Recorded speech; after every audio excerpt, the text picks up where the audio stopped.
ito yung part ko na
sinalo siya sa amin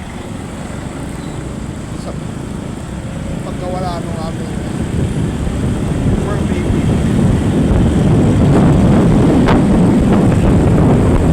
Tandaan niya naranasan niya sa akin. Sa akin, para sa akin okay na kaysa nakikita na nahihirapan siya.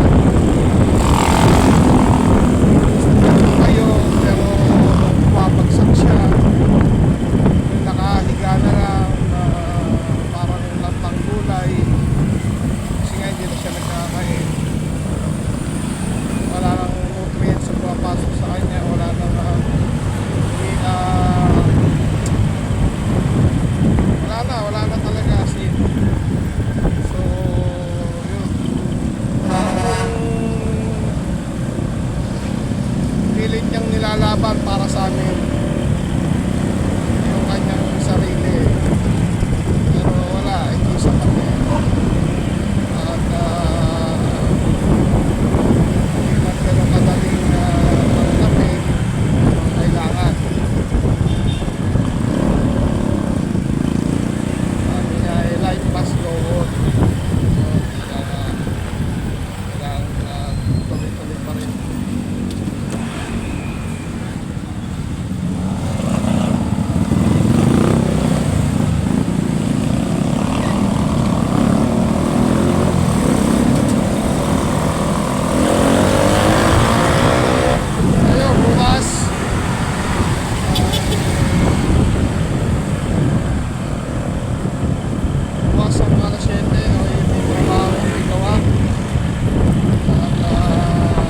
Kakay ko na yun. Mabuti man kami ng 2 to 3 days to 4 days.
kalsada ng kanal, pagpapaliwanag ng kalsada within 3 years versus dun sa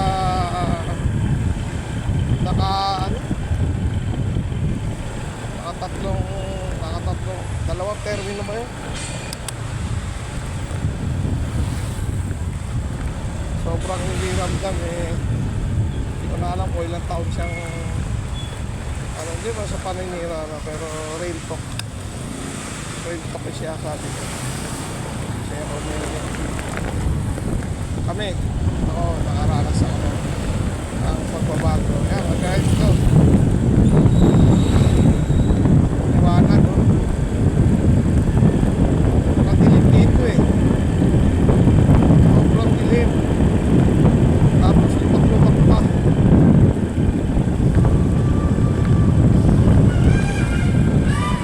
Pero mo sa ngayon, diba? Ayos na kalsada, maliwanag. Ngayon, gawin construction pa rin. Yan. Kalsada. Pinatay-tay lang para kahit pa paano yung madaanan pa rin.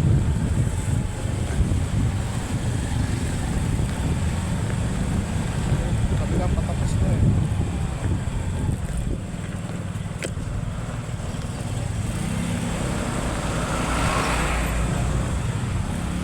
Liwanag dito. Kaya lang may mga portion na siyempre gaya nga putulan linya ata. Ayan, putulan linya na yun. Paga na rin.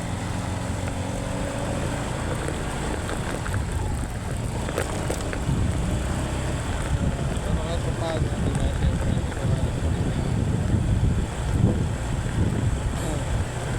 kaya po ako tatanungin, hindi na para bumalik sa dati.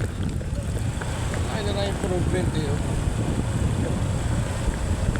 Imagine ninyo, walang ilaw yan, diba? Imagine ninyo, madilim talaga rito pag walang ilaw. Pero dahil sa amin yung puting Mayor Dennis ay at ang kanyang mga konsyalis, nagkaroon ng liwanag ng kabuyaw. Hindi po ako binayaran, no? Para ako'y sariling saloobin ko lang, sariling opinion ko, sariling karanasan ko rito. Dati rito ako hindi ko lang nakataas yung baha.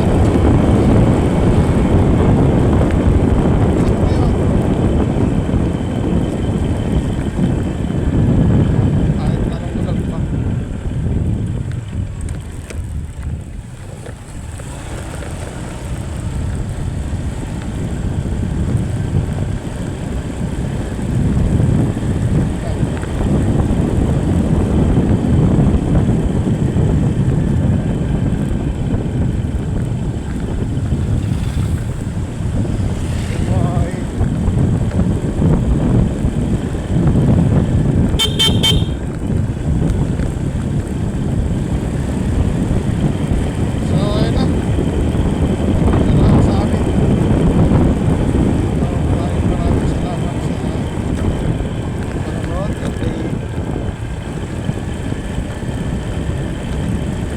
Please like, share, and subscribe. At sa aking channel at malaking bagay na sa akin, lalo na first time kong nagsisimula pa lang vlog. Ayun, susunod ulit.